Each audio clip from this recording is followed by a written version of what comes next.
मंत्री जी आज संविधान बदलने की बात वो कह रहे हैं, वो सबके समझ में आ रही है, लेकिन वो कह रहे हैं किसी की संपत्ति छीन के दे देंगे। तो आप 10 वर्ष से क्या कर रहे हो?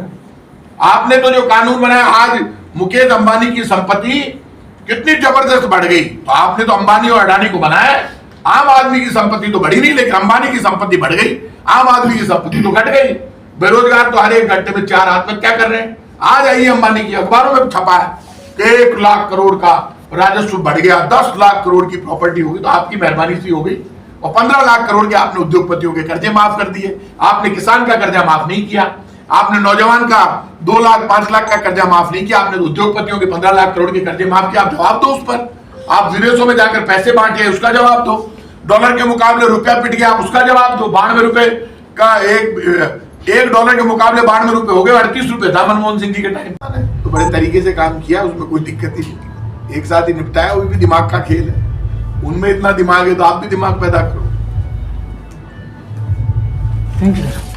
आप कह रहे हैं कि आम कितनी बार खाया, बताओ कैसी महान पार्टी है बीजेपी, कह रही है आम कब खाया, मिठाई क्यों खाई, रोटी क्यों खाई। अरे भाई साहब, आम कैदी को भी घर वाले ले जाके रोटी मिठाई आम दे सकते हैं, ये जेल मैनुअल में लिखा हुआ है। पैसों की लालच, ईडी इनकम टैक्स सीबीआई के दबाव में या लालच में कोई आदमी अपनी पार्टी से गद्दारी करे तो अपने परिवार का भी सगा नहीं हो सकता। एक एक साइड जयपुर की बता रहा हूं, एक भी साइड नहीं लगी अब की बार कांग्रेस। हमारे विज्ञापन ही नहीं आ पा रहे, दाम ही को नहीं कांग्रेस के खाते से। नमस्कार, आप देख रहे हैं कोहिनूर इंडिया। राजस्थान सरकार के पूर्व मंत्री प्रताप सिंह खाचरियावास ने चित्तौड़गढ़ आकर राज्य के सीएम भजनलाल ही नहीं, पीएम नरेंद्र मोदी तक को जमकर रगड़ डाला। उन्होंने कहा कि अब लोग भाजपा के दीवार सपनों को देखकर बहकने वाले नहीं हैं। क्षत्रियों को अपने अपमान का बदला जरूर लेना चाहिए। मोदी ने सिर्फ अंबानी और अडानी के घर भरने का ही काम किया है। वे चित्तौड़गढ़ में मीडिया से मुखातिब हो रहे थे। उन्होंने शहर के एक निजी रिसोर्ट में मीडिया को संबोधित करते हुए कि प्रदेश सरकार हर मोर्चे पर विफल है। प्रदेश में सरकार का प्रत्येक निर्णय ब्यूरोक्रेट्स कर रहे हैं, मुख्यमंत्री की बात कोई सुन ही नहीं रहा है। वो ये मुख्यमंत्री तो गया पिट, फेल हो गया, लोग फिर अशोक गहलोत को याद करने लगे। लगता है कि यार कोई चीफ मिनिस्टर था जो कर, तो अब क्या वो कहते हैं ना कि जब नए गांव जाते हैं तो पुराना गांव याद आता है। अब जैसे ही नए गांव में आए बीजेपी का नया गांव का मान पानी को नहीं, हालत खराब है, कोई काम ही को नहीं हुआ है। नया गांव में कोई मुखिया ही को नहीं, ना सरपंच है, ना मुखिया है, ना पंच है, ना कोई एक दूसरे से ना कोई राम राम करता है, ना श्याम श्याम करता है, कुछ नहीं है, कोई मिलना जुलना ही नहीं है। सब अपने मन में, जनता कहीं और खड़ी है और बीजेपी के नेता कहीं और खड़े। अरे हमारे टाइम पे कामकाज था, सब कुछ था, लगता था सरकार है। अब तो पता ही नहीं चलता सरकार कौन चला रहा है, कि चीफ सेक्रेटरी चला रहा है या मुख्यमंत्री चला रहा है, यही पता नहीं। पूर्व मंत्री ने कहा कि प्रदेश में भाजपा अभी डैमेज कंट्रोल में जुटी हुई है, लेकिन इनसे अब डैमेज कंट्रोल नहीं होगा, क्योंकि जनता अब किसी भी लोभ लालच में नहीं आकर कांग्रेस को वोट कर रही है।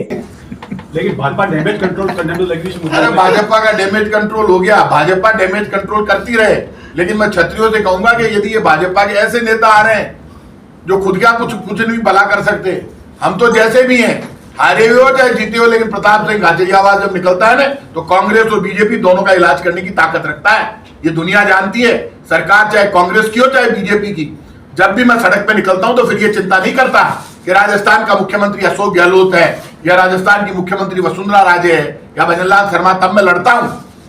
राजपूत समाज को लेकर केंद्रीय मंत्री पुरुषोत्तम रूपाला की क्षत्रिय समाज पर की अपमानजनक टिप्पणी और उसके बाद निजी चैनल के डिबेट में राजपूत महिला के साथ अभद्रता के मामले पर खाचरियावास ने कहा कि क्षत्रिय समाज अपने कुल और धर्म पर आघात कभी सहन नहीं करेगा।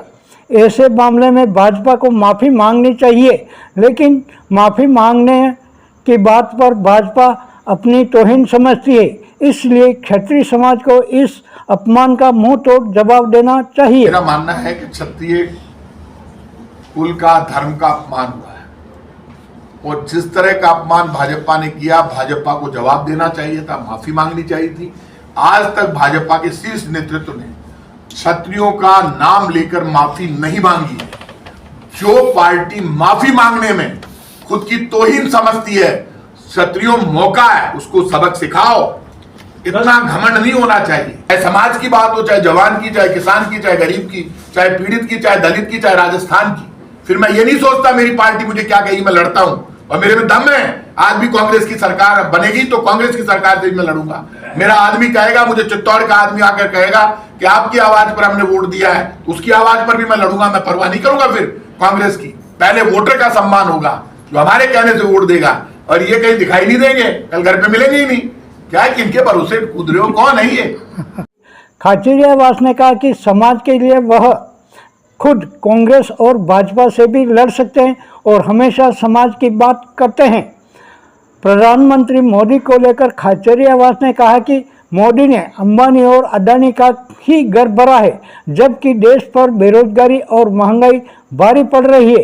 इस बार अगर मोदी की सरकार बन गई तो देश में ना तो संविधान बचेगा, न लोकतंत्र और न ही विपक्ष। और मैं आज कह रहा हूं, अब की बार ये जीत गए तो ना तो संविधान बचेगा, ना लोकतंत्र बचेगा, ना विपक्ष बचेगा। ये किसी को जीने नहीं देंगे। देश में आम आदमी शांति से जिए, बिना दहशत के लिए, इसके लिए जरूर जिए, इसके लिए जरूरी है बीजेपी हारे।